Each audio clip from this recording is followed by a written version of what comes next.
আসসালামু আলাইকুম। আমাদের আজকের অ্যাসাইনমেন্ট সমাধানের ক্লাসে সবাইকে স্বাগতম। আজকে আমরা এসএসসি 21 বেসের ফিজিক্সের 3 নাম্বার অ্যাসাইনমেন্ট নিয়ে আলোচনা করব। এটা হচ্ছে আমাদের উইক নাম্বার 4, অর্থাৎ আমাদের 4th উইকে যে অ্যাসাইনমেন্ট দিছে সেই 4th উইকের অ্যাসাইনমেন্টের মধ্যে এটা হচ্ছে ফিজিক্সের 3 নাম্বার অ্যাসাইনমেন্ট। আমাদের ফিজিক্সের 3 নাম্বার অ্যাসাইনমেন্টের শিরোনামটা কী হবে একটা জিনিস খেয়াল করি। শিরোনামটা তোমরা লিখবা নিউটনের গতিসূত্রগুলোর পারস্পরিক সম্পর্ক ও বিভিন্ন প্রকার বলের ক্রিয়া বিশ্লেষণ। এটা হবে আমাদের শিরোনাম। সো শিরোনাম এটা ছাড়া অন্য কোনো কিছু লেখা যাবে না, এটা শিরোনামটা ফিক্সড। এবার আসি হচ্ছে আমাদের কোয়েশ্চেনগুলো। আমরা একটা করে কোয়েশ্চেন সলভ করব। খুবই ইজি কোয়েশ্চেন করা হয়েছে। সো আমরা দেখি, তোমাকে প্রথমত হচ্ছে এরকম একটা ফিগার দেওয়া হয়েছে, এরকম একটা চিত্র দেওয়া হয়েছে। এই চিত্রটা থেকে তারা কি বলছে একটু খেয়াল করি। এই চিত্রটা দিয়ে তারা বলল সেটা হচ্ছে, এটার নাম হচ্ছে ফিগার 1। ফিগার 1-এ একটি 30 ডিগ্রি কোণে আনত মসৃণ তল বেয়ে। তাহলে তোমাকে ফার্স্ট অফ অল তারা বলে দিছে একটি 30 ডিগ্রি কোণে আনত। তাহলে 30 ডিগ্রি কোণে আনত মানে হচ্ছে ভূমির সাথে 30 ডিগ্রি কোণে। তাহলে এখানকার যে থিটাটা, এই কোণটা থিটা ইকুয়ালস টু হচ্ছে অ্যাকচুয়ালি 30 ডিগ্রি। তাহলে একটি 30 ডিগ্রি কোণে আনত মসৃণ তল বেয়ে। এখানে একটা কথা বলছে মসৃণ তল। সো আমরা জানি কোনো একটা তল মানেই হচ্ছে তার মধ্যে ঘর্ষণ থাকবে। কোনো একটা বস্তু দেওয়ার সময় ঘর্ষণ গতির বিপরীতে কাজ করে। বস্তু যেদিকে গতিশীল হওয়ার চেষ্টা করে, ঘর্ষণ বল তার বিপরীত দিকে কাজ করে। এখন একটা তল যত বেশি মসৃণ হবে সেখানে ঘর্ষণ বল তত কম কাজ করবে। তল যত বেশি মসৃণ, ঘর্ষণ তত কম। তো সাধারণত মসৃণ একটা তল যতই মসৃণ হোক না কেন, তার মধ্যে কিছু না কিছু ঘর্ষণ কাজ করেই। একেবারে 100% মসৃণ বলতে আমাদের প্রকৃতিতে কোনো কিছু নাই।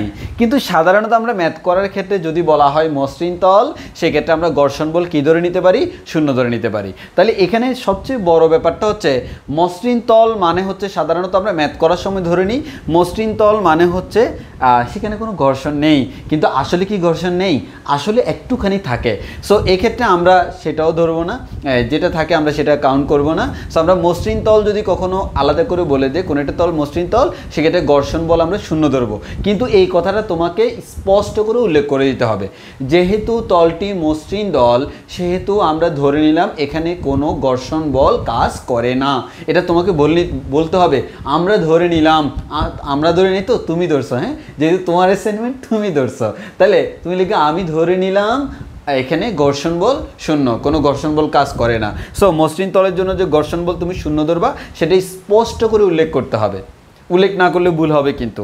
আচ্ছা, তো আমরা যেহেতু মসৃণ তল, তাহলে আমরা ধরে নিচ্ছি হচ্ছে এখানে গতীয়, যেহেতু বস্তু গতিশীল, তুমি এটা পড়লে বুঝবা এখানে যা আলোচনা করা হয়েছে প্রত্যেকটা ক্ষেত্রে বস্তুটা গতিশীল অবস্থায় যে ঘর্ষণ বল তার নাম হচ্ছে গতীয় ঘর্ষণ বল।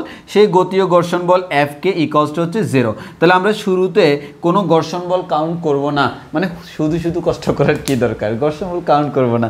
মুসলিম বলছে কেন তারা, এটা তাদেরই দোষ। আচ্ছা, তলবে 50 কেজি ভরের একটি ব্লক। তাহলে এই যে একটা ব্লক দেখতে পাচ্ছ, এই ব্লকের যে ভর, এই ব্লকের ভর হচ্ছে m ইকুয়ালস টু 50 কেজি। এই 50 কেজি ভরের একটি ব্লককে দড়ি দিয়ে সমতরণে উঠানো হচ্ছে। তাহলে ব্যাপারটা হচ্ছে দেখো, এই 50 কেজি ভরের একটি ব্লককে দড়ি দিয়ে, তাহলে একটা দড়ি দিয়ে টানতেছে, এই যে তারা ডিরেকশন দেখাই দিছে, এর মানে দড়ি দিয়ে যে টানতেছে এটা হচ্ছে টান বল। তাহলে দড়ির টান বল হচ্ছে টি। এটা কি দিয়ে টানতেছে?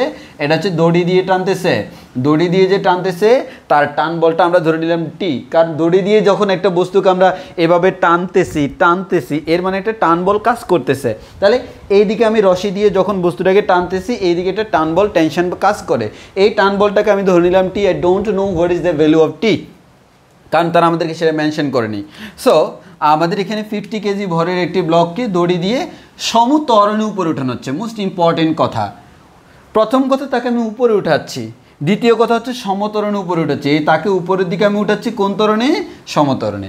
এই উপরে মানে হচ্ছে তল বেয়ে উপরে তোলা, সমতরণে আমি তাকে উপরের দিকে তুলতেছি। এটা হচ্ছে আমার ওভারঅল কোয়েশ্চেনটা। এই পুরো কোয়েশ্চেন আমাদের এই ইনফরমেশনগুলো আমাদের দেওয়া আছে। ওকে, নেক্সট। এখন তোমাকে বলা হয়েছে কি, দেখো আমরা যদি কোয়েশ্চেন নাম্বার 1 বলি, ক নাম্বার প্রশ্ন। সো আমি প্রশ্নগুলো লিখবো না, আমি শুধু আনসার বলে দিই। ক নাম্বার, ব্লকটির উপর কোনো ব্লকটির উপর কোনো বল কোন বল ক্রিয়াশীল হচ্ছে চিত্র এঁকে দেখাও। এই যে ব্লক, এটাই হচ্ছে আমার actually block, this is our block. তোমাকে বলা হয়েছে ব্লকটির উপর কোন কোন বল ক্রিয়াশীল হচ্ছে তার চিত্র এঁকে দেখানোর জন্য। ওকে, আমরা আঁকবো। তাহলে আমাকে আঁকার সময় কী করতে হবে? অবভিয়াসলি চিত্র আঁকতে হবে। এখন আমি তোমাকে বলে দিই, তুমি যখন চিত্র আঁকবা তুমি তো সবগুলো একই কালার দিয়ে আঁকবা, মানে তুমি তো পেন্সিল দিয়ে আঁকবা, চিত্রগুলো পেন্সিল দিয়ে ড্র করতে হয়, চিত্র কখনো কলম দিয়ে ড্র করবো না। সো আমার এটাই হচ্ছে আনত তল, এখানে এটাকে আমি ধরে নিচ্ছি থিটা। তোমরা এখানে থিটা না ধরে 30 ডিগ্রি ধরতে পারো, আমি থিটা ধরতেছি, তবে আমি এটাকে 30 ডিগ্রি লিখে দিচ্ছি। হ্যাঁ, আগামী ব্যাপারটা বলে নিই, এরপর বলবো কীভাবে সুন্দর করে সাজায় লিখবা, ব্যাপারটা বুঝে নিই আগে। হ্যাঁ, এরপর ইজি, একবার ইজি। সো তোমাকে বলা হলো কি, এখানে একটা ব্লক আছে, সো আমি ধরে নিলাম দিস ইজ মাই ব্লক, থিটার মান 30 ডিগ্রি, এবং এখানে কোনো ঘর্ষণ বল কাজ করে না, আমাদের ঘর্ষণ বল কাজ করে না। Fk ইকুয়ালস টু হচ্ছে 0, যেহেতু মসৃণ তল। এবার হচ্ছে তোমাকে বলা হলো এটাকে টানলাম আমি উপরের দিকে। আচ্ছা, ভালো কথা, আমি উপরের দিকে টানলাম মানে হচ্ছে আমার এটা টান বল টি কাজ করবে, এটা টান বল টি কাজ করবে, যেহেতু টানতেছি। ওকে, নেক্সট হচ্ছে তোমাকে বলি, এটা তোমাকে দেওয়া আছে। এবার আসি একটা বস্তুর মধ্যে কী কী থাকে। আমরা একটা কথা বলে রাখি, তোমাকে এই ধরনের ম্যাথ যদি পরীক্ষা দেওয়া হয়, 3টা জিনিস এক্সট্রা করে সবসময় চিন্তা করতে হবে। 1 নম্বর কথা, যেটা দেওয়া আছে তার বাইরে 1 নম্বর কথা, তার ওজন আছে কি না, আছে, সে ওজনটা দিতে হবে, উপাংশে বিভাজিত করতে হবে। 2 নম্বর কথা, তলের লম্ব বরাবর অবিলম্ব প্রতিক্রিয়া দিতে হবে। 3 নম্বর কথা হচ্ছে ঘর্ষণ বল দিতে হবে যদি থাকে। আচ্ছা, ব্যাপারটা ক্লিয়ার করি, আমরা আগে ওজন বলটা দিয়ে নিই। তাহলে তার ওজন সবসময় নিচে দিয়ে কাজ করবে, গ্রাউন্ডের দিকে। ওজন, এটা যেহেতু আমার ভূমি, গ্রাউন্ডের দিকেই সবসময় আমাদের ওজনটা কাজ করবে। এই ওজনটাকে আমরা বলি ডব্লিউ ইকুয়ালস টু হচ্ছে mg। তাহলে mg দিলাম। আমি যদি এখানে mg দিই, এবার একটা জিনিস মনোযোগ দিয়ে খেয়াল করবা, সেটা হচ্ছে এই তলের ঠিক লম্ব বরাবর, ভালো করে খেয়াল করো, এই তলের ঠিক লম্ব বরাবর একটা লাইন টানলাম। যদি লাইন টানি তাহলে মনোযোগ দিয়ে খেয়াল করো, এই কোণটা যদি থিটা হয়, এই কোণটা অবভিয়াসলি থিটা হবে, জিওমেট্রিক্যালি এটা প্রুভ করা যায়। সো আমরা বুঝে নিলাম এই কোণটা থিটা হলে এই কোণটাও থিটা। আচ্ছা, তাহলে এবার এই mgকে আমি 2টা উপাংশে বিভাজিত করব। mgকে যে 2টা উপাংশে বিভাজিত করব, কি কি একটু খেয়াল করো। একটা উপাংশ হচ্ছে এই বরাবর দিব, মনে রাখবো যার সাথে থিটা সেটা হচ্ছে কস, যার সাথে থিটা নাই সেটা হচ্ছে সাইন। লম্ব উপাংশের ক্ষেত্রে 2টা হয়, একটা উপাংশ আর একটা লম্ব। তাহলে একটা উপাংশ যদি এটা হয় আর একটা তার লম্ব, এটা হবে, 2টা উপাংশ পরস্পর লম্ব হবে। যার সাথে থিটা আছে সেটা হচ্ছে কস, যার সাথে থিটা নাই সেটা হচ্ছে sine. This concept is so much fine. তাহলে আসো, এই যার সাথে থিটা আছে সেটা হচ্ছে কস, এটা নিয়ে আমরা অনেকে ঝামেলায় পড়ি। এটা হচ্ছে mg কস থিটা, আর আরেকটা হচ্ছে mg সাইন থিটা। ওকে, ভালো কথা।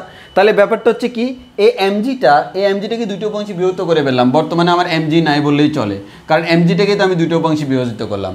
এবার আসো, সবসময় মনে রাখবা তলের ঠিক লম্ব দিকে একটা অবিলম্ব প্রতিক্রিয়া কাজ করে। কেন কাজ করে সেটা হচ্ছে কি, দেখো, তোমার যে ওজনটা, এই ওজনটা কিন্তু এই বরাবর কাজ করে, কিন্তু ব্লকের ক্ষেত্রে চিন্তা করলে এই ওজনটা কিন্তু ব্লকের উপর এই ওজনের একটা উপাংশ এই বরাবর আর একটা উপাংশ এই বরাবর কাজ করে। এই ওজনটা এটাকে প্রতিহত করার চেষ্টা করতেছে, এই ওজনটা তাকে তল বরাবর ধাক্কা দিচ্ছে। মানে ব্যাপারটা হচ্ছে এরকম, গ্রাউন্ডে আমি দাঁড়ায় আছি, আমি যদি দাঁড়াই থাকি, আমার ওজনটা গ্রাউন্ডকে ধাক্কা দিচ্ছে কিনা, দিচ্ছে। এই নিউটন কি বলছে, প্রতিক্রিয়ারই সমান ও বিপরীত প্রতিক্রিয়া আছে। গ্রাউন্ডকে তুমি লাথি দিবা, গ্রাউন্ড কি বসে থাকবে, তোমারও উপরের দিকে দিয়ে দিবে।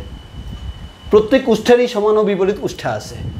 সো গ্রাউন্ডকে তুমি যখন দিচ্ছ, গ্রাউন্ড তোমাকে দিবে, তুমি দিচ্ছ গ্রাউন্ডকে, গ্রাউন্ড দিবে তোমাকে, কারণ ক্রিয়া প্রতিক্রিয়া কখনো একই বস্তুর উপর প্রযুক্ত হয় না, এটা মনে রাখবা।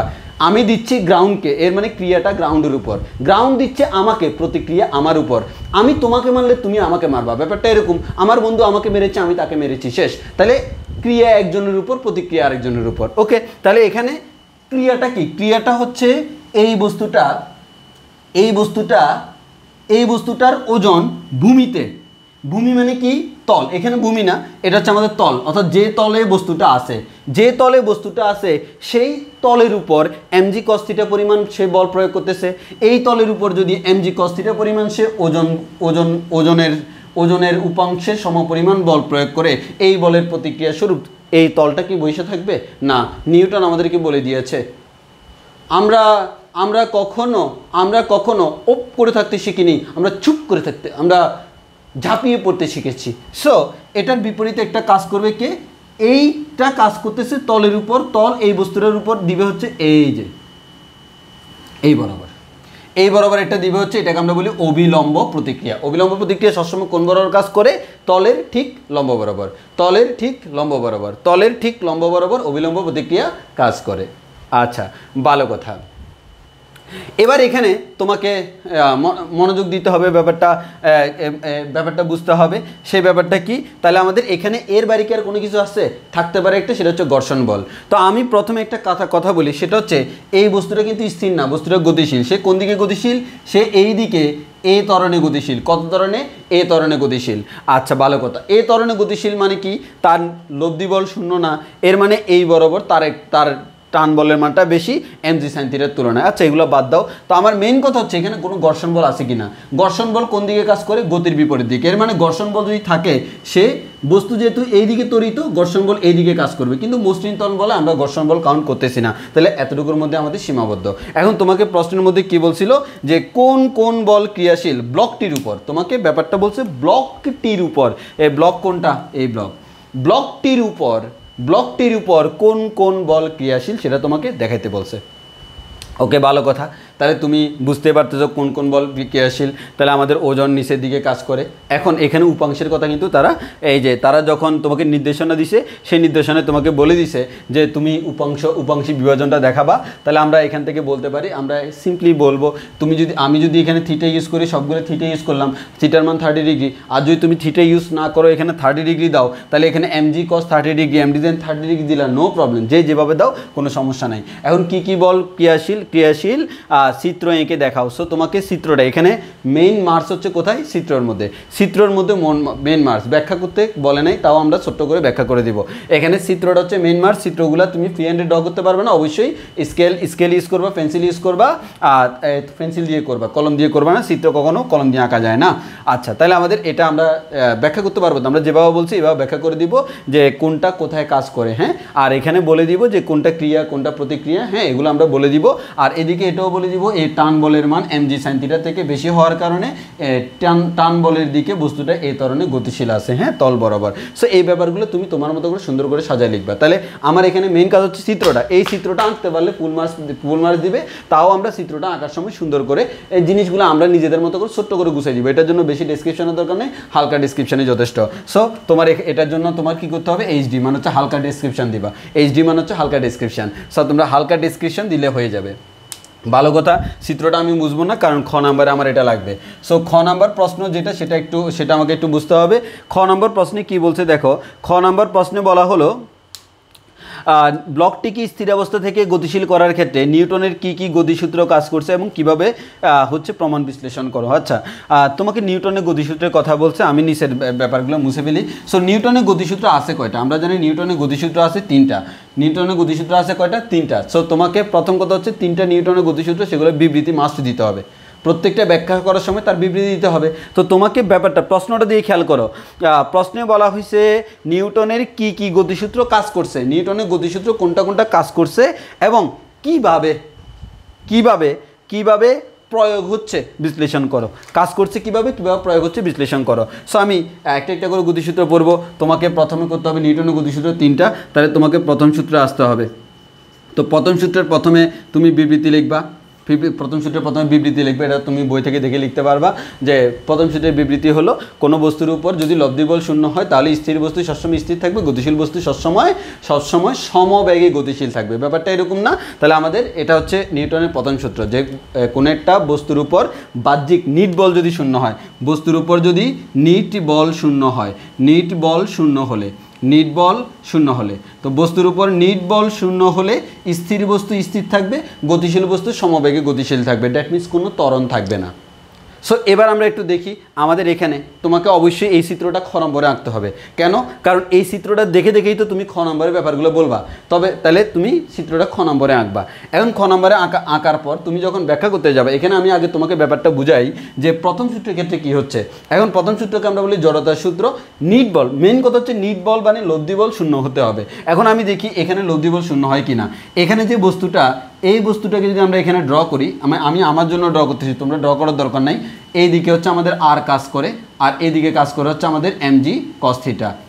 আর বাকি দুটো যদি আমি চিন্তা করি, এইদিকে কাজ করে হচ্ছে আমাদের টান বল টি, আর এদিকে কাজ করে হচ্ছে আমাদের mg sin থিটা। তাহলে আমরা যদি ব্যাপারটা বলি, দেখো বস্তু উপরে উঠতেছে না নিচে নামতেছে না, এর মানে আর এবং mg cos থিটা সমান, এটা আমরা খুব ভালো করে জানি। আর ইকুয়ালস টু হচ্ছে mg cos থিটা, ভালো কথা। তবে টি এবং mg sin থিটার মধ্যে কে বড়? অবশ্যই টি বড়। টি যদি বড় না হইতো বস্তু এদিকে এ ত্বরণে যাইতো না। তারা কিন্তু প্রশ্নের মধ্যে বলেই দিছে বস্তু একটা নির্দিষ্ট ত্বরণে উপরের দিকে উঠতেছে, তো আমরা সেই ত্বরণটাকে এ ধরে নিলাম। তাহলে আমরা এখান থেকে বলতে পারবো T minus mg sin theta equals to হচ্ছে ma, এটা বলা যায়। অর্থাৎ বড়টা মাইনাস ছোটটা ইকুয়ালস টু ma। তো মেইন কথা হচ্ছে সেটা না, মেইন কথা হচ্ছে এখানে T minus mg, T is greater than mg sin theta, অর্থাৎ টি এর মানটা mg sin থিটা থেকে বড়। তাহলে প্রথম কথা হচ্ছে এখানে আর এবং mg cos থিটা সমান সমান, এর মানে একটাটাকে ক্যান্সেল করে দিল। এখানে টি আর mg sin থিটা দুটো সমান নয়, যদি সমান হইতো একটাটাকে ক্যান্সেল করতো না। তাহলে আমার কথা হচ্ছে এই দুইটা পরস্পর সমান নয়, কে বড়? এক বড় না দুই বড়? ইমুভাইয়ের মন বড়, এখানে টি বড়। So T is greater than mg sin theta, যেহেতু টিটা mg sin থিটার থেকে বড়, ওই কারণে বস্তুর এদিকে গতিশীল। এখন তোমাকে এখানে বলছেটা কি? নির্বল যদি শূন্য হয়, আর তোমাকে বলছে প্রয়োগ কীভাবে হচ্ছে সেটা, এবং আসলে প্রয়োগ হচ্ছে কিনা সেটা দেখানোর জন্য। তাহলে আমরা বলবো এক্ষেত্রে বস্তু স্থির আছে, তোমাকে বলছে বস্তু সমবেগে গতিশীল, বলছে? বলে নাই। বলছে সমত্বরণে, জড়তার সূত্রে কোনো ত্বরণ নাই। সো তুমি বলবা আমাদের নিউটনের গতির প্রথম সূত্র এখানে ব্যবহৃত হচ্ছে না। কেন হচ্ছে না? কারণ এখানে আমরা এভাবে লিখব, তলের লম্ব বরাবর অবিলম্ব প্রতিক্রিয়া এবং ওজনের উপাংশ mg cos থিটা পরস্পর প্রশমিত হলেও সুতার টান বল টি ওজনের তল বরাবর উপাংশ mg sin থিটা থেকে বেশি হওয়ার কারণে এখানে লব্ধি বল শূন্য হয় না। আর যেহেতু লব্ধি বল শূন্য হয় না, অতএব বস্তু স্থির থাকে না বা সমবেগে চলে না। অতএব এখানে আমরা প্রথম সূত্র পাচ্ছি না। ওকে, আমাদের প্রথম সূত্রের কাহিনী শেষ। এবার আসো দ্বিতীয় সূত্র। তো দ্বিতীয় সূত্রটা তোমাকে আবার ব্যাখ্যা করে দিতে হবে সুন্দর করে। তুমি প্রথমে দ্বিতীয় সূত্রের বিবৃতি লিখবা। দ্বিতীয় সূত্রের যদি বিবৃতি লেখো, দ্বিতীয় সূত্র কি? বস্তুর ভরবেগের পরিবর্তনের হার এর উপর প্রযুক্ত বলের সমানুপাতিক। বস্তুর ভরবেগের পরিবর্তনের হার, তো ভরবেগ মানে কি? ভর ইন্টু বেগ। তাহলে ভরবেগ, তাহলে একটু জিনিসটা খেয়াল করো, বস্তু যেহেতু ত্বরণে যাচ্ছে, এই বস্তুটা যেহেতু ত্বরণে যাচ্ছে, এর মানে বস্তুটা মনে করো প্রথমে আমাদের এখানে ছিল, এরপর সে এখানে আসে। এই বস্তুটা যেহেতু ত্বরণে যাচ্ছে, এখানে তার বেগ হচ্ছে ইউ, এখানে তার বেগ হচ্ছে বি। কিন্তু বস্তু আমার এখানেই থাকুক আর এখানেই থাকুক, তার ভর হচ্ছে এম। তাহলে এখানে তার ভরবেগ হচ্ছে এম বি, এখানে তার ভরবেগ হচ্ছে এখানে তার ভরবেগ হচ্ছে এম ইউ, এখানে তার ভরবেগ হচ্ছে এম বি। অবশ্যই ইউ আর বি সেম না, অবশ্যই আমাদের V is greater than U. এর মানে হচ্ছে M V is greater than M U, এর মানে হচ্ছে ভরবেগ বাড়ে। তাহলে ব্যাপারটা হচ্ছে কি? ব্যাপারটা হচ্ছে এরকম, আমরা জানি ভরবেগের পরিবর্তনের হার প্রযুক্ত বলের কেমন? সমানুপাতিক। ভরবেগের পরিবর্তনের হার প্রযুক্ত বলের সমানুপাতিক। এবং আমরা এখান থেকে জানি ডিপি ডিটি ইকুয়ালস টু হচ্ছে এফ। অর্থাৎ আমরা জানি ভরবেগের পরিবর্তনের প্রযুক্ত বলের সমানুপাতিক। এখান থেকে সমানুপাতিক চিহ্ন তুলে দিয়ে আমরা কে পাই, কে এর মান 1 পাই, এর মান হচ্ছে এফ। এখন ভরবেগের যে পরিবর্তন এমবি এমইউ, এর মানে ভরবেগ সময়ের সাথে সাথে ভরবেগের পরিবর্তন ঘটলে সেখানে একটা বল থাকবে, আর বল এফ ইকুয়ালস টু আমরা বলতে পারি এম এ। তাহলে আমার কথা হচ্ছে যেখানে ভরবেগের পরিবর্তন আছে, সময়ের সাথে সাথে যেখানে ভরবেগের পরিবর্তন হয় সেখানে একটা বল থাকে, আর যেখানে বল থাকে সেখানে নিচে একটা ত্বরণ থাকে। তাহলে আমরা এখান থেকে বলতে পারবো কি বলতে পারবো? সিম্পল, আমরা এখান থেকে যে জিনিসটা বলবো সেটা হচ্ছে বস্তুর ভরবেগের পরিবর্তন। তাহলে তুমি ধরে নিবা বস্তুর শুরুতে, তুমি যেহেতু 3 মার্চ, সুন্দর করে লিখতে হবে। ধরে নিলাম বস্তুর একটা নির্দিষ্ট সময়ে শুরুতে বস্তুর বেগ হচ্ছে ইউ, আদিবেগ ইউ, একটা নির্দিষ্ট সময় টি পর তার বেগ হচ্ছে বি। তাহলে আমরা বলতে পারবো শুরুতে তার ভরবেগ হচ্ছে এম ইউ এবং শেষে তার ভরবেগ হচ্ছে এম বি। অতএব ভরবেগের পরিবর্তন হচ্ছে M V minus M U হচ্ছে তার ভরবেগের পরিবর্তন। এবার হচ্ছে কত সময়ে পরিবর্তন হচ্ছে? টি সময়ে। তাহলে টি সময়ে তার ভরবেগের পরিবর্তন হচ্ছে M V minus M U. তাহলে আমরা এখান থেকে বলতে পারি M into V minus U divided by T. হ্যাঁ, আর ইকুয়ালস টু আমরা বলতে পারি কি? এফ। এবার এফ ইকুয়াল টু আমরা কি বলতে পারি, এম এ বলতে পারি, এম এম কাটাকাটি, তাহলে এ ইকুয়াল টু হচ্ছে B minus you by T. এই সূত্র দিয়ে আমরা কি বের করতে পারি, তার ত্বরণ বুঝতে পারি। নর্মালি আমরা বলতে পারি অতএব বস্তুটার একটা কি আছে, ত্বরণ আছে, ওই কারণে বস্তুটা ত্বরিত হচ্ছে। তাহলে এক কথায় হচ্ছে, তাহলে আমরা এটা সুন্দর করে ব্যাখ্যা করে দিব, বস্তুর ভরবেগের পরিবর্তন আর প্রদত্ত বলের সমানুপাতিক। তাহলে আমরা এখানেও এটা বলবো, এখানে বস্তুর ভরবেগের পরিবর্তন হচ্ছে, যেহেতু ভরবেগের পরিবর্তন হচ্ছে অতএব বস্তুর এখানে একটা বল আছে, এই ভরবেগের পরিবর্তন যত বাড়বে প্রযুক্ত বলের মানটাও তত বাড়বে। এখানে প্রযুক্ত বলের মানটাও তত বাড়বে। এখানে প্রযুক্ত বল বলতে নিট বলটা মিন করতেছে। এরপর হচ্ছে প্রযুক্ত বলের মান তত বাড়বে। আর হচ্ছে আমাদের এখান থেকে আমরা বলতে পারবো হচ্ছে অতএব যেহেতু বল আছে অতএব বস্তু এটা ত্বরণে গতিশীল থাকবে, বস্তু ত্বরিত হবে। Simple, just like that. তাহলে আমাদের এটা হচ্ছে দ্বিতীয় সূত্র গেল। এবার তৃতীয় সূত্র কি, প্রত্যেক ক্রিয়ারই সমানুপাতিক প্রতিক্রিয়া আছে। এই পুরো ফিগারের মধ্যে কোন জায়গায় ক্রিয়া প্রতিক্রিয়া আছে তুমি আমাকে বলো তো। অবভিয়াসলি তুমি দেখতে পাচ্ছ ক্রিয়া প্রতিক্রিয়া যেখানে কাজ করে সেটা হচ্ছে এটা হচ্ছে আমাদের ক্রিয়া আর এটা হচ্ছে আমাদের প্রতিক্রিয়া। এটার নামই হচ্ছে অবিলম্ব প্রতিক্রিয়া। তাহলে ক্রিয়া ও প্রতিক্রিয়া, তো আমরা জানি প্রত্যেক ক্রিয়ারই সমান ও বিপরীত প্রতিক্রিয়া আছে, এটা হচ্ছে নিউটনের তৃতীয় সূত্র। তাহলে আমরা এটাই বলতে পারবো নিউটনের তৃতীয় সূত্র, প্রত্যেক ক্রিয়ারই সমান ও বিপরীত প্রতিক্রিয়া আছে। তুমি এই জিনিসটা লিখবা, প্রত্যেক ক্রিয়ারই সমান ও বিপরীত প্রতিক্রিয়া আছে।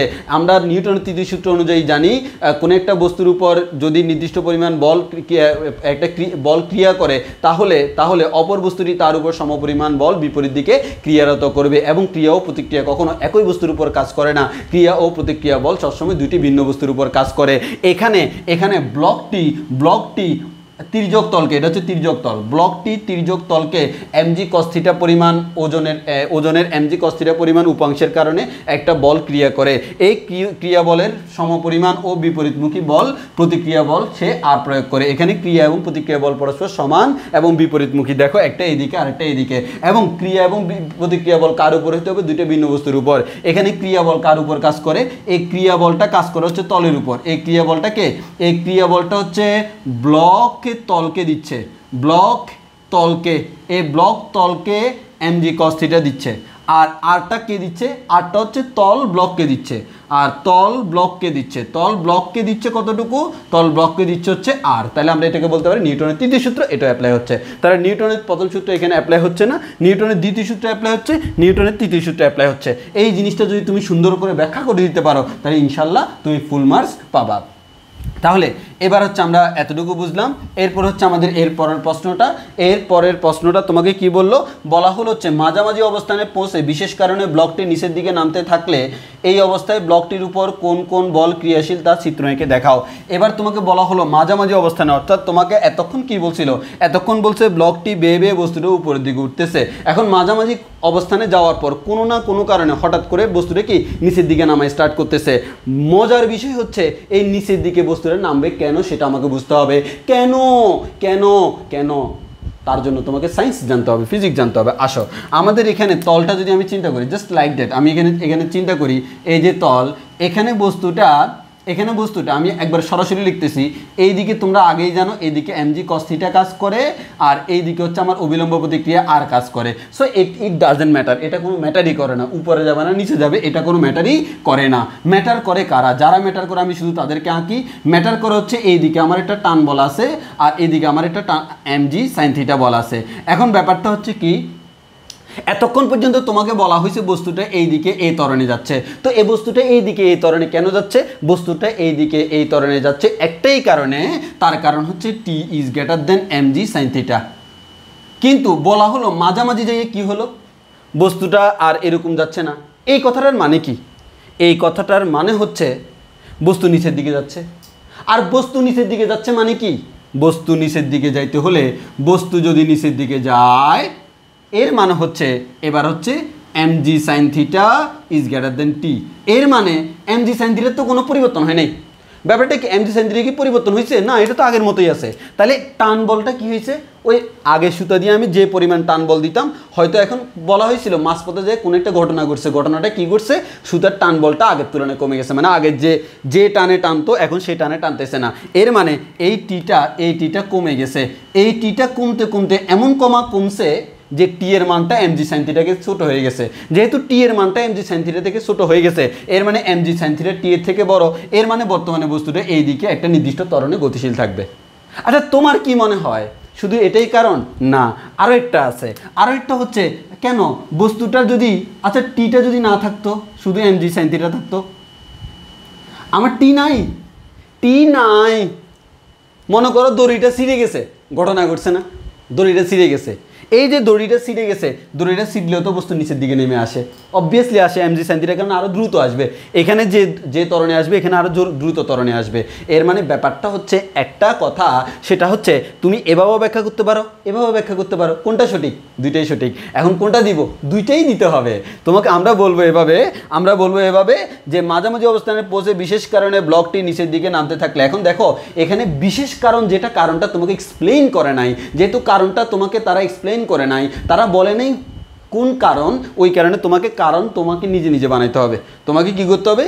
নিজে নিজে কারণটা বানাইতে হবে। তাহলে আমরা কারণ বানাই, তাহলে দেখো আমরা 3 নম্বর প্রশ্ন আনসার করতেছি না, 3 নাম্বার, তাহলে 3 নম্বর প্রশ্নে আমরা কারণ বানাবো। তাহলে 3 নম্বর প্রশ্নে আমরা কারণ বানাচ্ছি। তাহলে কারণ 1, কারণ 1, কারণ একটা কি? কারণ একটা হচ্ছে তুমি চিত্র আঁকবা, চিত্র এঁকে তুমি এখানে মেইন কথা হচ্ছে, তাহলে কারণ একটা কি? কারণ একটা হচ্ছে 1, এটা কারণ একটা হচ্ছে এই কোণটা থিটা, এখানে হচ্ছে আমাদের ব্লকটা আছে, তার ওজন এমজি নিচের দিকে কাজ করে, এইদিকে সুতার টান বল টি কাজ করে। এখন হচ্ছে তার এটার একটা উপাংশ এইদিকে কাজ করে, এই কোণটা থিটা, এটা হচ্ছে এমজি কস থিটা, আর এইদিকে অবিলম্ব প্রতিক্রিয়া কাজ করে হচ্ছে আর, এটার আরেকটা উপাংশ এইদিকে কাজ করে হচ্ছে এমজি সাইন থিটা। তাহলে কারণ যেটা, সেই কারণটা হচ্ছে MG sine theta is greater than T, অর্থাৎ এটা হচ্ছে আমার একটা কারণ, এই কারণে বস্তুটা আমার নিচের দিকে কি হয়? এটা ত্বরণে গতিশীল হয়। তাহলে তুমি সুন্দর করে লিখে দিবা। আমি ধরে নিলাম মাঝপথে যাওয়ার পর হঠাৎ করে সুতার টান বল আগের তুলনায় কমে গেল, এবং এই টান বলটা এত পরিমাণ কমে গেল যে এমজি সাইন থিটা এর মানের তুলনায়ও টি এর মানটা কমে গেল। যেহেতু এমজি সাইন থিটা এর মানের তুলনায় টি এর মান কমে গেল, অতএব লব্ধি বল নিম্নমুখী, যেহেতু লব্ধি বল নিম্নমুখী, অতএব বস্তুটি নিম্নমুখী নিচের দিকে, তল বরাবর নিচের দিকে একটা নির্দিষ্ট ত্বরণে গতিশীল হবে, এবং তার চিত্র হচ্ছে এটা। তোমাকে চিত্র আঁকতে বলছে, তোমাকে কি বলছে?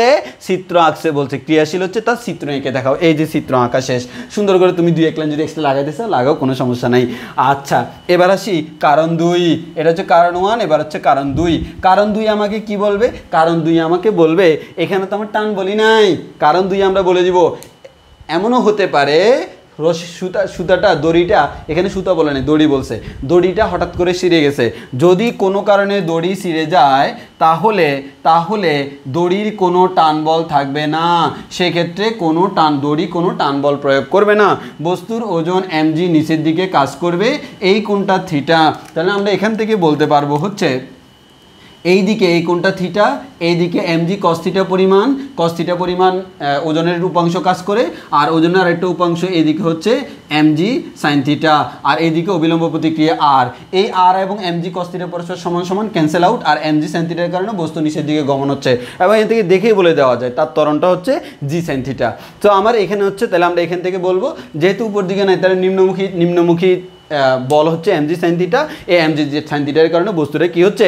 নিচের দিকে গতিশীল হচ্ছে। এটাই হচ্ছে আমার 3 নাম্বার আনসার। তাহলে আমরা এই দুইটা চিত্র আকারে দেখানোর জন্য বলছি, আমরা দুইটা চিত্র দেখাই ফেলছি। এবার দেখো আমাদের 4 নম্বর প্রশ্নটা। এই 4 নম্বর প্রশ্নে আমাদেরকে যে জিনিসটা বলছে সেটা হচ্ছে আনত কোণের সাথে, আনত কোণ মানে কি? আনত কোণ মানে হচ্ছে এই থিটাটা, আনত কোণের সাথে অবিলম্ব প্রতিক্রিয়া বলের কিরূপ পরিবর্তন হয় তা একটি লেখচিত্রের মাধ্যমে দেখাও। দেখো এতক্ষণ পর্যন্ত যত ম্যাথ করছিলাম সব জায়গায় থিটার মান 30 ডিগ্রি ছিল, বাট এবার বলছে থিটার মান পরিবর্তন করলে অবিলম্ব প্রতিক্রিয়া কেমন পরিবর্তন হয়। দ্যাট মিনস তুমি এখানে ভুলেও থিটার মান 30 বসাতে পারবা না। আগের চিত্রগুলোতে তুমি থিটা না বসে 30ও বসাতে পারতা, পাশে লিখে দিতে পারতা থিটার মান 30 ডিগ্রি, বাট এই ম্যাথে সেটা করতে পারবা না। এই ম্যাথ অবশ্যই তোমাকে থিটা দিয়েই করতে হবে। তাহলে আমি থিটা দিয়ে যদি করি, তোমাকে ব্যাপারটা কি বলছে, তোমাকে কার সাথে বলছে? তোমাকে বলা হলো আনত কোণের সাথে, এর মানে থিটার সাথে অবিলম্ব প্রতিক্রিয়া বলের কিরূপ পরিবর্তন হয়। তাহলে আসো থিটার সাথে অবিলম্ব প্রতিক্রিয়া আমরা দেখি কোনটা অবিলম্ব প্রতিক্রিয়া। আমরা জানি এই তলের ক্ষেত্রে এটা হচ্ছে আমাদের অবিলম্ব প্রতিক্রিয়া আর এটা হচ্ছে এমজি কস থিটা। আমরা জানি এই ক্ষেত্রে উপরে নিচে পরস্পর সমান, এর মানে obviously R equals to M G cos theta হবে। এই সূত্র দিয়ে আমরা আর এর মানটা বের করতে পারি। এখন দেখো এই আর এর মানটা থিটার উপর নির্ভর করে কিনা, অবশ্যই করে। এখন এই থিটার মানটাকে আমরা পরিবর্তন করব আর আর এর মানটা দেখব। এম এর মান মুখস্থ আছে, জি এর মান মুখস্থ আছে। এম এর মান 50 কেজি, জি এর মান 9.8। তাহলে থিটার মানটা কত? থিটার মানটা আমাকে কি বলছে, তারা বলে দিয়েছে থিটার 5টা মান নিতে হবে এবং সেই মানগুলা 15 থেকে 75 ডিগ্রি হলে ভালো হয়। ভালো হয় বলছে, এমন না যে এটাই নিতে হবে। 15 থেকে 75 হলে ভালো হয়, তারা যেহেতু ভালো বলছে আমি খারাপ বলবো কেন? আচ্ছা, এখন আসো 15 থেকে 75 তারা হিসাব করে দিয়েছে 5টা মান। তুমি সিম্পল চিন্তা করো, তুমি যদি নাও 15 ডিগ্রি 15 ডিগ্রি করে, 15 ডিগ্রি, এরপরে 30 ডিগ্রি, 45, 60, 75, 15 করে বাড়াইলে অলরেডি তুমি 5টা বিন্দু পেয়ে যাচ্ছ। তো আমার মতে এটাই বেটার, তুমি 15 ডিগ্রি, 30 ডিগ্রি, 45, 60, 75 এই মানগুলো নিবা। আচ্ছা, ভালো কথা। এখন এই মানগুলোর জন্য তোমার কি করতে হবে? অবিলম্ব প্রতিক্রিয়া বের করতে হবে না? অবিলম্ব প্রতিক্রিয়া ফর্মুলা হচ্ছে R equals to mg cos theta. mg তো সবসময় সেম, তাহলে থিটার মান চেঞ্জ হবে। তাহলে তুমি 5টা থিটাকে ধরে নিলে হচ্ছে, মনে করো থিটা 1, তো তুমি বললা প্রথম ক্ষেত্রে থিটা ইকুয়ালস টু 45 ডিগ্রি, অত থিটা 1 না লিখে theta equals two 45 degree, 15 degree হলে আর ইকুয়ালস টু এত, এভাবে লেখা যায়, ব্যাপার না। এরপরে তুমি প্রয়োজনে আবার ফাইনালি এরকম একটা চার্ট করে দিতে পারো। সেটা হচ্ছে কি, এই যে এক গড়ে থিটার মান, এক গড়ে আর এর মান, এই থিটার 5টা মান আর 1 2 3 4 5টা মান, আর এর 5টা মান আগে তোমাকে ক্যালকুলেশন করতে হবে। সো আমি থিটা 1, থিটা 2, থিটা 3 দিয়ে লিখছি, তুমি শুধু থিটা দিয়ে লিখতে পারো এই সূত্র দিয়ে। তাহলে থিটার মান 15 হলে মান বসাও, এত পাবা। থিটার মান 30 হলে মান বসাও, এত পাবা। বাকিগুলো এই যে এরকম মান পাবা। এখন তুমি গ্রাফটা আঁকবে। এই গ্রাফ আঁকার ক্ষেত্রে এটা সতর্ক হইতে হবে, গ্রাফের শেপটা পারফেক্ট হইতে হবে। পারফেক্ট মানে দেখে বুঝে যেতে হবে গ্রাফটা সঠিক। এখন কীভাবে বুঝবো আসলে এটা কিসের গ্রাফ, একটা আমি দেখি। তুমি ওই দিকে তাকানোর দরকারই নেই, তুমি তাকাও হচ্ছে আমার এই দিকে। আর ইকুয়ালস টু হচ্ছে mg cos থিটা। আমরা জানি গ্রাফ আঁকার নিয়ম কি। গ্রাফ আঁকার নিয়ম হচ্ছে ওয়াই অক্ষ বরাবর যাকে রাখবা তার জায়গায় তুমি ওয়াই বসাবা, এক্স অক্ষ বরাবর যাকে রাখবা তার জায়গায় তুমি এক্স বসাবা, বাকি সব নর্মাল। তাহলে আমার এখানে mg cos x। এই ওয়াই এবং এক্স বাদে গ্রাফের নিয়ম হচ্ছে ওয়াই এবং এক্স বাদে বাকি সবাই ধ্রুবক। তাহলে আমি এখান থেকে বলতে পারি mgটা ধ্রুবক। তাহলে আমরা এখান থেকে বলতে পারি ওয়াই ইকুয়ালস টু mg এর জায়গায় মনে করো a cos x দিলাম। তাহলে এটা হচ্ছে Y equals to something cos x এর formula. Y equals to something cos x এর ফর্মুলা মানে 1 cos x 2 cos x। তো আমরা ধরে নিলাম ওয়াই ইকুয়ালস টু মানে cos x এর ফর্মুলা। তো cos x এর গ্রাফটা কেমন হয়? এই cos x এর গ্রাফটা হয় দেখতে এরকম। ব্যাপারটা খেয়াল করো, সর্বোচ্চ বিন্দু থেকে শুরু করে এই যে এরকম হচ্ছে cos x এর গ্রাফ। cos x এর গ্রাফটা হচ্ছে আমাদের এরকম। এখন তোমাকে যে মানগুলো দিছে, তুমি যদি cos x এর গ্রাফ নর্মালি চিন্তা করো, এটা হচ্ছে 0 ডিগ্রি, এটা হচ্ছে 90 ডিগ্রি। তোমাকে মানগুলো দিছে 15 থেকে শুরু করে 75। 15 যদি এখানে হয়, 75 যদি এখানে হয়, এর মানে তোমাকে এখান থেকে শুরু করে এতটুকু গ্রাফ আঁকতে হবে। সো বুঝতেই পারতেছো এই গ্রাফটা স্ট্রেট লাইন না, এই গ্রাফটা কসের মতো একটা লাইন। যেহেতু এটা কসের মতো একটা লাইন, সো এখানে তোমরা দেখিও আঁকার সময় এগুলো যাতে কসের মতোই হয়, এগুলো যাতে কসের মতোই হয়। এই যে এগুলোকে আমরা অ্যাড করলে একটা কসের মতো গ্রাফ পাইলাম, অর্থাৎ এটাকে বর্ধিত করলে কসের গ্রাফটাই হবে। সো এটাই হচ্ছে আমার গ্রাফ। এই ব্যাপারটা তোমরা লক্ষ্য রাখবা, এই ব্যাপারটা তোমরা লক্ষ্য রাখবা। সো আমরা এক্স অক্ষের দিকে বিভিন্ন কোণ দিয়ে, ওয়াই অক্ষের দিকে মান দিয়ে আমরা খুব ইজিলি এগুলো করে ফেললাম। আশা করি তোমরা বুঝতে পারছো কীভাবে আমরা 4 নম্বরটা করছি। এভাবে তুমি গ্রাফটা ড্র করে ফেলতে পারো। Okay, let's see the question number 5। 5 নম্বর কোয়েশ্চেন আমাদের কী বলছে একটু খেয়াল করো। তোমাকে বলা হলো আনত তলের কোণ বাড়িয়ে 45 ডিগ্রি করলে, দ্যাট মিনস তুমি বুঝতে পারতেছো কোণ বাড়িয়ে 45, দ্যাট মিনস ইনিশিয়ালি অ্যাঙ্গেলটা ছিল 30 ডিগ্রি। দ্যাট মিনস তোমাকে বলা হচ্ছে 30 ডিগ্রি থেকে বাড়াইয়া, কারণ উদ্দীপক তোমাকে বলে দিয়েছে 30 ডিগ্রি। সো আনত তলের কোণ বাড়াইছি, 30 থেকে বাড়িয়ে 45 ডিগ্রি করলে ব্লকটিকে উপরে তুলতে সুবিধা হবে নাকি অসুবিধা হবে, কারণ গাণিতিকভাবে নির্ধারণ করো। এটাই তোমাকে গাণিতিকভাবে দেখাইতে হবে, গাণিতিকভাবে আনসার বের করে দিতে হবে, আন্দাজে করে দিলে হবে না। আর এই ক্ষেত্রে ঘর্ষণ বল 10 নিউটন, যেহেতু তোমাকে বলে দিয়েছে ঘর্ষণ বল 10 নিউটন, এর মানে এবার আর মসৃণ তল বিবেচনা করে লাভ নেই, এবার তোমাকে ঘর্ষণ বল কাউন্ট করতেই হবে। এটা দ্বারা মিন করছে ঘর্ষণ বল কাউন্ট করো। ওকে, আচ্ছা এবার একটু খেয়াল করে দেখো। তাহলে আমরা দেখি যে আমরা 30 ডিগ্রির জন্য করব, 45 ডিগ্রির জন্য করব, কিন্তু আমাকে আগে এটা বুঝতে হবে আমি কিভাবে বলবো কোন ক্ষেত্রে কষ্ট বেশি, কোন ক্ষেত্রে সুবিধা বেশি। অ্যাকচুয়ালি এটা ডিপেন্ড করে হচ্ছে আমি বস্তুটাকে কীভাবে উপরে নিয়ে যাচ্ছি। দেখো এই বস্তুটার মধ্যে তুমি দেখো ওজনটা অটোমেটিক কাজ করে, ঘর্ষণ বল অটোমেটিক কাজ করে, সব কিছু অটোমেটিক, বাট টান বলটা সিস্টেমেটিক। এর মানে টান বল যেটা, সেই টান বল দিয়ে টেনে টেনে নিয়ে যাচ্ছি। এর মানে আমরা একটা জিনিস বলতে পারি, এক্ষেত্রে আমি টানতেছি, এক্ষেত্রেও টানতেছি, 30 হলেও টানতেছি, 45 হলেও টানতেছি, বাট যে ক্ষেত্রে আমার কম বলে টানা লাগতেছে সেক্ষেত্রে সুবিধা, যে ক্ষেত্রে বেশি টানা লাগতেছে সেক্ষেত্রে অসুবিধা। তোমাকে কোন ক্ষেত্রে সুবিধা জিজ্ঞেস করে নাই, তোমাকে বলছে 45 ডিগ্রি করলে ব্লকটিকে টানতে সুবিধা নাকি অসুবিধা হবে। এবার 45 তুমি করবা, করার পর সুবিধা না অসুবিধা। তাহলে আমি দেখব 45 ডিগ্রিতে যদি টান বল বর্তমানের থেকে বেশি হয়ে যায় তাহলে অসুবিধা, আর বর্তমানের থেকে কমে গেলে সুবিধা। তাহলে আমি দেখি বর্তমানে টান বল কত, 45-এ টান বল কত। সো আমি শুরুতে এই কোনটাকে 30 ডিগ্রি দিলাম, আর 30 ডিগ্রি অবস্থায় আমি যে টান বলটা প্রয়োগ করছি তাকে আমি নাম দিয়েছি T30। T30 মানে আমি নাম দিছি হচ্ছে এটা হচ্ছে 30 ডিগ্রি অবস্থায় তার টান বলটা।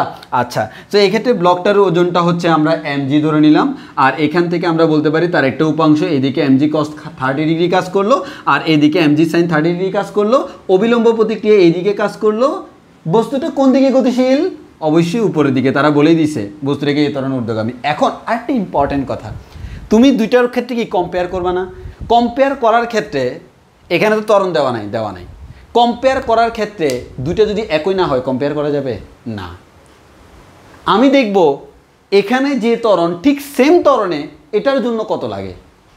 এখন স্বাভাবিক আমি এখানেও 50 নিউটন এখানেও 50 নিউটন দিলাম, তো এক্ষেত্রে ত্বরণ কম, এক্ষেত্রে ত্বরণ বেশি, এক্ষেত্রে ত্বরণ কম, এটা তো হবে না।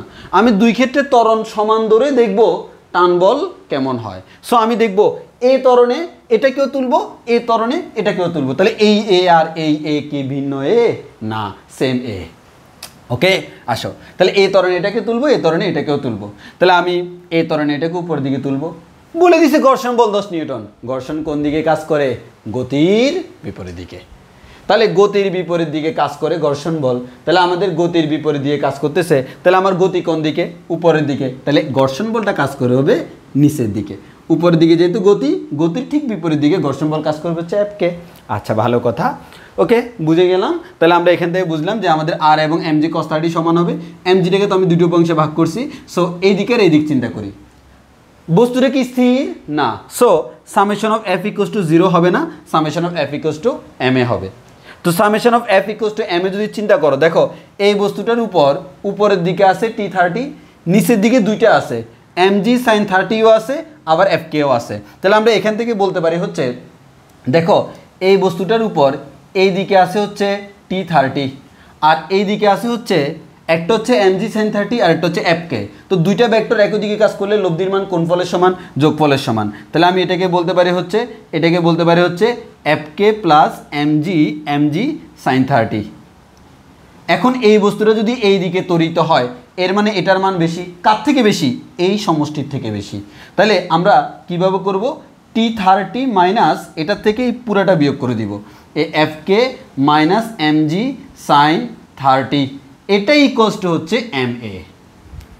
m মানে হচ্ছে একই বস্তু, এটার ভর যা, এটার ভর m, এটার ভর m, সেটা 50 দেওয়া আছে। এবং আমি এই জিনিসটাকে সরাসরি লিখে ফেলছি যে T30 মাইনাস Fk, সরি এটা plus, T30 minus Fk plus minus minus mg sin 30 equals to ma, সেমভাবে লিখছি। তাহলে আমাদের বড় এক কথা হচ্ছে, এক কথা আমরা এভাবে লিখি, আমি সবসময় পড়ানোর সময় এভাবে বলি যে বড়টা মাইনাস ছোটটা ইকুয়ালস টু ma। গতির দিকে মাইনাস গতির বিপরীত দিকে সমান ma। তাহলে গতির দিকে হচ্ছে T30 মাইনাস গতির বিপরীত দিকে এটাও আছে, দুইটাই বিয়োগ করে দিলাম, ইকুয়ালস টু ma। তাহলে ma লিখলাম। আমার মান আমার বের করতে হবে কি? এই T30 এর মান। তাহলে আমরা সিম্পল T30 বাদে বাকি সবাইকে ডানে পাঠিয়ে দিলাম, মাইনাসগুলো প্লাস হয়ে গেল। তুমি কার মান জানো? তুমি m এর মান জানো, a এর মান জানো না, না জানলে সমস্যা নেই। এ তো আমি ফিক্সড এ ধরে নিয়েছি, সো এটাকে এ রেখে দিব, অনেকের নিয়ে কনফিউজড হয়ে যাবে। আর Fk এর মান 10 নিউটন বলে দিছে, m এর মান 50 বলে দিছে, আর সাইন তো 30 আমরা এটা জানি। মান বসাও, মান বসানোর পর তুমি পাবো হচ্ছে এটা T30 = 50a + 255। অনেকে দেখে একটু কেমন জানি, টেনশন নাই, একটু পরে দেখবা এটা চমৎকার। এখানে আসো, হুবহু সেম, খালি পার্থক্য হচ্ছে এখানে টান বল নাই T45 নাম দিছে। আমি জানি না T45টা বেশি হবে না কম হবে, আমি বের করব। এখানে এটা 45, এটার একটা উপাংশ এদিকে mg cos 45 অবিলম্ব প্রতিক্রিয়ার সাথে সমানে সমান, আর এদিকে mg sin 45 ডিগ্রি আরেকটা উপাংশ। আর বস্তুটা যেহেতু ঊর্ধ্বগামী তাহলে নিচের দিকে Fk কাজ করবে। এখানেও সেম, বড়টা মাইনাস গতির দিকে মাইনাস গতির বিপরীত দিকে সমান হচ্ছে ma। তাহলে গতির দিকে হচ্ছে 45 T45, গতির বিপরীত দিকে হচ্ছে Fk, গতির বিপরীত দিকে হচ্ছে mg sin θ ইকুয়ালস টু হচ্ছে ma।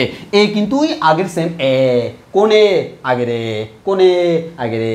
তাহলে আমরা এখান থেকে বলতে পারি T45 এর মান আমি বের করব, T45 সমান ma plus fk plus mg sin theta, মাইনাসটা প্লাস হয়ে গেছে, m এর মান 50, fk এর মান 10 নিউটন বলে দিছে ওরা ঘর্ষণ বল, m এর মান 50, g এর মান 9.8, এটা 1/√2 ক্যালকুলেশন করলে পাবো তুমি T45 = 50 a প্লাস 356.48। এবার তুমি আমাকে বলো, প্রথমে তোমার কাছে মনে হয়েছিল না এটা দেখতে যে কেমন জানি আমার কম্পেয়ার কেমনে করব, কিন্তু এখন কম্পেয়ার করতে যাও তো T30 এখানেও 50a আছে, এখানেও 50a আছে, সো এটা আমার বাদ দাও, এর পাশে 255, এর পাশে 356.48, এটা তো সেম রাশি, তাহলে কে বড়?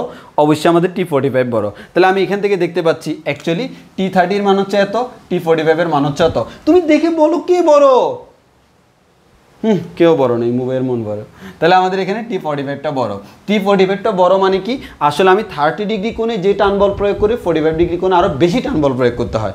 তাহলে কতটুকু বেশি টান বল প্রয়োগ করতে হয়? তাহলে আমার ডেল্টা T = 45 - 30, এটার মান বসে দিলাম, এটার মান বসে দিলাম, 50 কাটাকাটি, ক্যালকুলেশন করলে 101.48 নিউটন। এর মানে আমি যদি 30 ডিগ্রির জায়গায় 45 ডিগ্রি বল প্রয়োগ করি তাহলে আমাকে আরও 101.48 নিউটন বল বেশি প্রয়োগ করতে হবে। এত নিউটন বেশি টান বল প্রয়োগ করতে হবে, দ্যাট মিনস 45 ডিগ্রি কোণে 30 ডিগ্রির তুলনায় একটু অসুবিধা হবে। And finally this is our last question. তোমাকে 4 নম্বর কোয়েশ্চেনে বলা হলো ব্লকটি প্রায় শীর্ষের কাছাকাছি পৌঁছার পর, ব্লকটি মনে করো শীর্ষের কাছাকাছি পৌঁছে গেল, পৌঁছার পর বিশেষ কারণে দড়ির মাধ্যমে প্রয়োগকৃত বলের মান কমে 138 নিউটন হয়। আচ্ছা, এক্ষেত্রে আমি একটা কথা বলে রাখি, এর আগের ম্যাথের ক্ষেত্রে দেখো আমি চিত্র দুইটা আঁকার সময় দেখবা এমনভাবে আঁকছি যে একটা কোণ বড় একটা কোণ ছোটো। তোমরা অনেকেই এই কাজটা করবা, একই চিত্র আঁকে এক জায়গায় 30 ডিগ্রি 45 ডিগ্রি বসাই দেবা। সো ব্যাপারটা একটু মাথায় রাখবা, 30 ডিগ্রি দাদা 30 ডিগ্রির মতো হয়, দেখে যাতে মনে হয়, ওকে আইডিয়া করে যাতে মনে হয় 30 ডিগ্রি দাদা 60 ডিগ্রি সমান না হয়, 45 ডিগ্রিটা যাতে 90 ডিগ্রি সমান হয়ে না যায়। সো ব্যাপারটা হচ্ছে তোমাদের ওই সেন্সগুলো মাথায় রেখে চিত্র আঁকতে হবে। সো এবার দেখো এখানে কিন্তু তোমাকে বলছো ব্লকটি, কোন ব্লকটি বলো তো? উদ্দীপকে দেওয়া আছে, এর মানে সেই ব্লকের ক্ষেত্রে থিটার মান কত? 30 ডিগ্রি। ব্লকটি প্রায় শীর্ষের কাছাকাছি পৌঁছার পর বিশেষ কারণে দড়ির মাধ্যমে প্রয়োগকৃত বলের মান কমে কত নিউটন হয়? 138 নিউটন। দড়ি কোন দিকে বল প্রয়োগ করে? কোন দিকে বল প্রয়োগ করে? দড়ি কোন দিকে বল প্রয়োগ করে? দড়ি এই দিকে বল প্রয়োগ করে। এখন এই দিকে দড়ি বল প্রয়োগ করে কত? টি। সেই টি এর মান কত? 138 নিউটন তারা বলে দিছে। বলের মান, প্রয়োগকৃত বলের মান কমে 138 নিউটন, মানে বিশেষ কোনো কারণে এই টান বলের মানটা কমে গেছে, কমে কত নিউটন হয়ে গেছে? 138 নিউটন। এবং ওই যে বস্তু এবার এটা কমতে কমতে এমন কমছে mg sin থিটা থেকে ছোট হয়ে গেছে, খালি mg sin থিটা থেকে না, এখানে ঘর্ষণ বলও কাজ করে। সো আমরা ব্যাপারগুলো দেখবো। সো এত নিউটন হয়। এই পর্যায়ে সমতরণের নিচে নামতে থাকে। সবচেয়ে ইম্পর্টেন্ট কথা, যখনই 138 নিউটন হয়ে গেছে এবার বস্তু সমতরণের নিচের দিকে নামতে থাকে। সেই সমতরণের মান কত? I don't know, you have to find it. সমতরণের নিচের দিকে, সমতরণ মেইন কথা হচ্ছে সমতরণের নিচের দিকে নামতে থাকে। এই সমতরণ নির্ণয় করো। So our question is what is the value of A? সমতরণটা নির্ণয় করতে বলছে, বাকিটা আমরা পরে পড়তেছি, আগে সমতরণ নির্ণয় করি। সমতরণ নির্ণয় করব। এখন দেখো লাস্ট লাইনে বলে দিছে এক্ষেত্রে ঘর্ষণ বল 7 নিউটন ধরে নাও। তাহলে আমরা ঘর্ষণ বল যে করব Fk = 7 নিউটন। সো ঘর্ষণ বলের দিক কোন দিকে? গতির বিপরীত দিকে। কোন দিকে গতিশীল? নিচের দিকে। তাহলে বস্তু যেহেতু এই দিকে গতিশীল, তার ঠিক বিপরীত দিকে এই দিকে ঘর্ষণ বল Fk কাজ করে। এখানে অবভিয়াসলি mg sin থিটা এর মানটা Fk + t এর থেকে বড়। এই mg sin থিটা এর মান Fk + t এর থেকে বড় হওয়ার কারণেই বস্তুটা নিচের দিকে গমন করতেছে, কারণ এই দিকে Fkও আছে Tও আছে। সো এখন আমাকে কি করতে হবে? এখন আমাকে ত্বরণ বের করতে হবে। সো আমরা জানি নিউটনের দ্বিতীয় সূত্র অনুযায়ী সামেশন অফ F = হচ্ছে ma। তাহলে সামেশন অফ F মানে কি? গতির দিকে মাইনাস গতির বিপরীত দিকে। তাহলে গতির দিকে কে আছে? mg sin theta. গতির দিকে হচ্ছে mg sin থিটা মাইনাস গতির বিপরীত দিকে আছে Fk, গতির বিপরীত দিকে আছে T = হচ্ছে ma। কার মান বের করতে হবে? এর মান বের করতে হবে। সো a = আমরা বলতে পারবো mg sin theta minus Fk minus T divided by m। তাহলে আমরা এখান থেকে বলতে পারি হচ্ছে m এর মান হচ্ছে 50 × 9.8 সাইন থিটার মান 30 ডিগ্রি মাইনাস এফ কে এর মান হচ্ছে 7, টি এর মান হচ্ছে কত, টি এর মান হচ্ছে 138 না, 138 ডিভাইড বাই এম এর মান হচ্ছে, এম এর মানটা হচ্ছে 50। তুমি ক্যালকুলেশন করলে, আমি ক্যালকুলেশন করে রাখছি, আমার আনসার আছে 2 metre per second. So hopefully তোমারও এটা আসবে 2 মিটার পার সেকেন্ড স্কোয়ার। এটা হচ্ছে ত্বরণের মান। তাহলে তোমাকে জিজ্ঞেস করা হলো ত্বরণের মান কত, ত্বরণের মান পেয়ে গেছিস। So we know that the value of acceleration is 2 metre per second square. তাহলে এই তলে যদি তুমি কোনো নিউটনের গতির ফর্মুলাগুলো ইউজ করতে চাও, তাহলে তোমাকে অবশ্যই ত্বরণ 2 মিটার পার সেকেন্ড স্কোয়ার ধরতে হবে। তাহলে আমি ত্বরণটা এত ধরবো। এবার আসো এরপরে কি প্রশ্ন করছে। এবার এরপরে প্রশ্ন করা হয়েছে নিচে নামার ক্ষেত্রে প্রথম 3 সেকেন্ড পর ব্লকটির বেগ কত। তাহলে তোমাকে বলছে কি, শীর্ষে উঠার পর হঠাৎ করে কোনো একটা সিস্টেমেটিক কারণে এই টি এর মানটা কমে গেছে। তাহলে ওই যে উপরে উঠতেছে উঠতে এরপর কমে যাওয়ার কারণে আবার নিচে নামতেছে। তাহলে যখন নিচে নামা স্টার্ট করছে সে কী ছিল, স্থির ছিল। বুঝে নিতে হবে, সব কথা বলে না ম্যাথ, কিছু কথা বুঝে না নিলে তুমি হয়ে যাবে খ্যাত। সো ইউ এর মান হচ্ছে 0, কতক্ষণ, টি ইকুয়ালস টু 3 সেকেন্ড, ত্বরণের মান 2 মিটার পার সেকেন্ড স্কোয়ার। বের করতে হবে শেষ বেগ কত, সিম্পল, আমরা জানি V equals to U plus A T. তাহলে ভি ইকুয়ালস টু 0 প্লাস এর মান 2 ইন্টু টি এর মান 3, তাহলে 3 2 6 এত মিটার পার সেকেন্ড। তাহলে এটা হচ্ছে বেগের মান, and this is our answer. তাহলে এতটুকুই আমরা বলতে পারবো। ও তোমাদেরকে একটা ইম্পর্টেন্ট কথা বলি নেই তো, আমার কিন্তু অনলাইনে তোমার ফিজিক্স এবং ম্যাথের সকল ফেড বেস আছে, first year second year. So যে তোমাদের পরিচিত বা তোমরা যে কেউ চাইলে করে নিতে পারো, বেসিক একবারে বেসিক থেকে গোড়া থেকে। আমাদের বেসিক ক্লিয়ার না থাকলে অ্যাডমিশনে কিন্তু খুব ঝামেলা পোহাতে হয়। আর একই সাথে হচ্ছে আবার আমার এখানে একটা অপশান আছে হচ্ছে, তোমার কারো যদি স্পেসিফিক কোনো অধ্যায়ের প্রবলেম, এই অধ্যায়টা আমি পারি না, ওই অধ্যায়টা পারি না, সেই অধ্যায়গুলো তুমি চাইলে পারচেস করতে পারবা। সো যদি পারচেস করার প্রয়োজন হয় বা কোনো যোগাযোগের প্রয়োজন হয়, আমার ইফতেখার হোসেন ইমু নামক এই ফেসবুকে, এই যে আমার ইউটিউব চ্যানেলটা যেই নামে, ঠিক সেই নামে আমার ফেসবুক পেজ আছে, আইডিও আছে। আইডিতে মেসেজ দিলে রেসপন্স খুব কম পাবা, পেজে মেসেজ দিলে তোমরা পেয়ে যাবা, পেজে মেসেজ দিলে সব কিছু পেয়ে যাবা। সো আজকে এতটুকু পর্যন্ত, যদি কোনো প্রবলেম হয় কমেন্টে জানাবা। আশা করি সবাই উপকৃত হবে, সুন্দর করে ফেলো। তবে যদি অ্যাসাইনমেন্টগুলো যদি তোমরা না বুঝো, তাহলে আসলে অ্যাসাইনমেন্টে কোনো মর্ম নাই। সো আজকে এতটুকু পর্যন্ত, সবাই ভালো থেকো, সুস্থ থেকো, আল্লাহ হাফেজ, আসসালামু আলাইকুম।